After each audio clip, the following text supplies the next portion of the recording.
আমার রান্নার রেসিপি তো তোমাদের ভীষণ ভালো লাগে। তো চলো আজকে আমার মায়ের হাতের পাবদা মাছের রেসিপি আমি তোমাদের সাথে শেয়ার করছি। মা ফার্স্টে পাবদা মাছগুলোকে কেটে ধুয়ে ভালো করে পরিষ্কার করে নিয়েছিল, তারপর লবণ হলুদ আর সর্ষের তেল মাখিয়ে নিয়েছিল।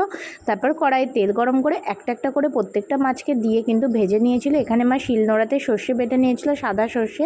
তারপরে কড়াইয়ের মধ্যে দিয়ে দিয়েছিল কালো জিরে ফোড়ন। কালো জিরেটা ফোড়নটা একটু গরম হয়ে গেলে তেলের সাথে তার মধ্যে দিয়ে দিয়েছিল পেঁয়াজ কুচি, কাঁচা লঙ্কা চেরা, আর তারপরে দিয়ে দিয়েছিল টমেটো কুচি আর সামান্য পরিমাণ চিনি দিয়ে সব কিছুকে ভালো করে ভেজে নিয়ে মা ওর মধ্যে দিয়ে দিয়েছিল হলুদ গুঁড়োও দিয়েছিল।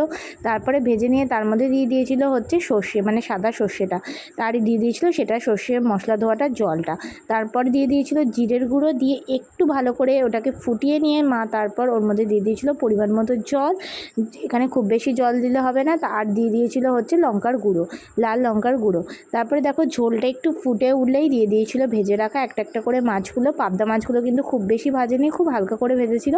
তো মাছগুলো দিয়ে কিন্তু ঝোলের মধ্যে একটু ফুটিয়ে নিয়েছিল। আর নামানোর আগে দিয়ে দিয়েছিল কাজু আর পোস্ত বাটা, এখানে কাজু বাদাম আর পোস্ত বাটা দিয়ে লাস্টে দিয়ে নামিয়ে নিয়েছিল। এটাই ছিল পাবদা মাছের রেসিপিটা। সত্যি বলছি পাবদা মাছের রেসিপিটা কিন্তু খেতে কিন্তু জাস্ট দারুণ হয়েছিল।